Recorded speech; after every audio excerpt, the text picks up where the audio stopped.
Narito na mga balitang dapat abangan mamaya sa unang balita.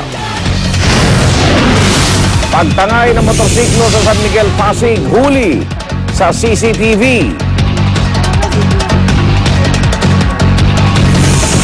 Driver natagpuan patay sa loob ng kanyang taxi sa Giginto, Bulacan. Mga nagagandang beach sa Gran Sarangani, patok sa mga turista. At kwento ng buhay ng mga basketball legend na sina Magic Johnson at Larry Bird, tampok sa Broadway play. Antabayan ang mga detalye ng balitang yan mamaya sa unang balita. Samantala, narito na muna si Susan.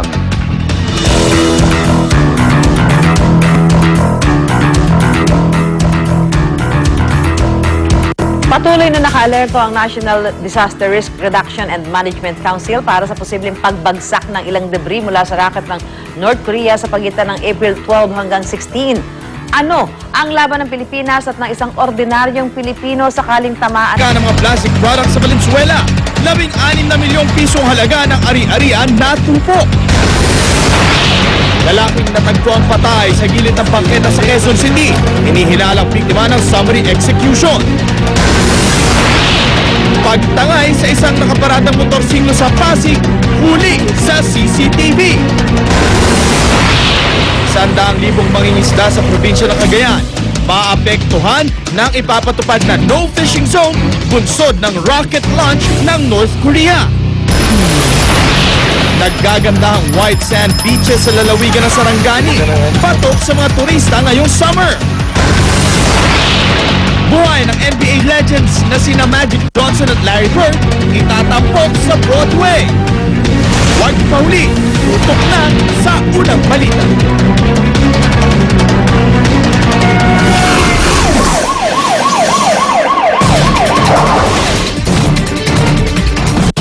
Tinatayang aabot sa 16 na milyong pisong halaga ng ari-arian ang natubok sa sunog sa isang factory ng mga plastic product sa Valenzuela.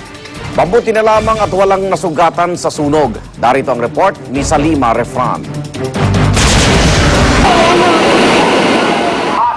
Naglalagablab na apoy at makapal na usok ang sumalubong sa mga bumbero sa sunog sa Tyson Industrial Corporation sa Ganumay, Valenzuela pasado alas 8 ng gabi. Mag-alas 8 daw nang napansin ng gwardya at ng ilan niyang kasamahan na nasusunog na ang paggawaan ng plastic products. Nagsimula raw ang apoy sa Warehouse 3 kung saan nakaimbak ang kanilang finished products. Basta umusok na lang, niransak na lang namin yung number 3, gawa nga ng sarado yung bodega na yun eh. Eh wala na, pagbukas namin, malakas na yung umapoy na kagad eh. Dahil sa lamang raw materials na pawang mga kemikal, mabilis na kumalat ang apoy sa iba pang warehouse ng factory. Agad iniakyat sa ikalimang alarma ang sunog. Pinilit pa ng mga trabahador at ng mga bumbero na isalbang natitirang mga finished product sa hindi pa nasusunog ng mga warehouse. Pahirapan naman ang pag-apulan ng mga bumbero sa apoy dahil na rin sa mga kemikal. Kakalahati siguro ng tanker ng mga LPG gas na nagde-deliver. Yun ang delikado. O yun, pag ginabot yan, yung sabog yun. Sa inisyal na investigasyon, nasa 16 na milyong piso ang halaga ng pinsala sa ari-arian.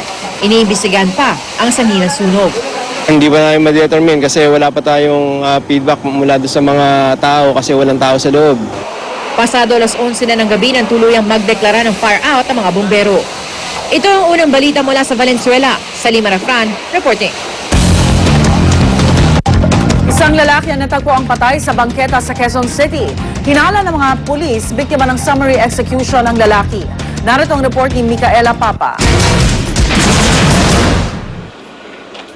Nalagutan na ng hininga ang lalaking ito nang matagpo ang nakahandusay sa bangketa sa may kanto ng Cuenco at Dituazon sa Barangay Lourdes, Quezon City. May marka sa leeg, braso at binti na animoy ginapos at sinakal. Nadaanan namin yan, may nakabulagta ng lalaki. Tapos tiningnan namin, akala namin lasing lang. Eh nung pagtingin namin parang hindi na humingi. Kaya tumawag na kami sa presinto. Wala anumang ID na nakuha na tutukoy sa pagkakakilanlan ng lalaki. Tadtad ng tato sa iba't ibang bahagi ng katawan ng lalaki. Kabilang narito ang ilang pangalan ng tao at katagang Sputnik.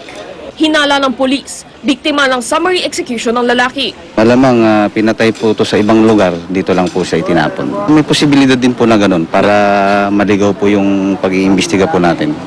Ikalawang beses na raw sa taon nang may matagpuan na hinihinalang biktima ng summary execution sa lugar. Posible raw na ang pagiging madilim ng lugar ang dahilan kaya dito itinatapon ang mga biktima. Ito ang unang balita mula sa Quezon City. Micaela Papa reporting.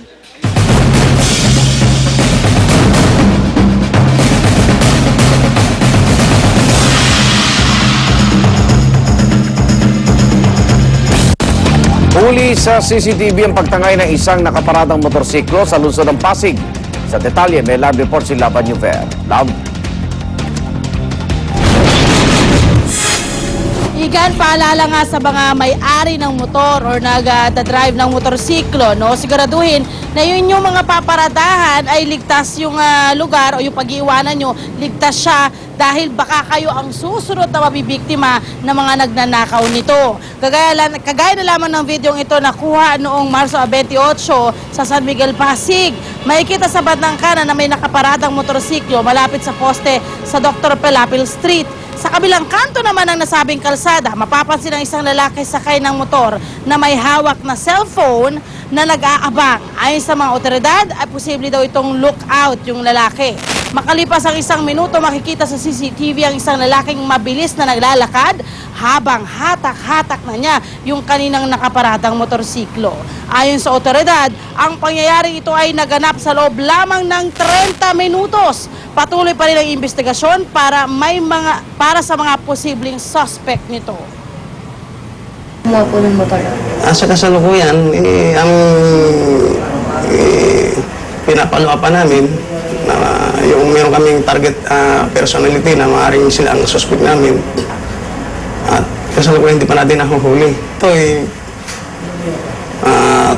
taga-Tagig. At payo rin po ng pulisya sa mga may dalaw parati ng motor. Kung sila mayroong motor na dala at magpapark sila, ihabilin nila para matanaw-tanaw man lang. O kaya doon sa kung saan sila mismo nakapark at yung mga tindahan man, tulad nung kay Rosero, dapat ihinabilin niya ron parang kahit pa paano matanaw-tanaw. At yan muna Igan ang pinakahuling update mula dito. Balik sa'yo. Maraming salamat, Love Anuver.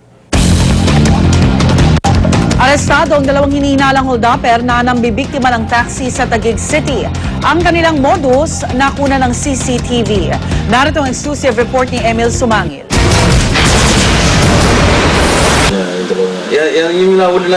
Ilan lang ito sa mga kuha ng CCTV camera ng Barangay Ligid Tipas, Taguig City sa 2 lalaki na nasa likod daw ng sere ng hold-upan sa lugar nitong mga nakalipas na linggo.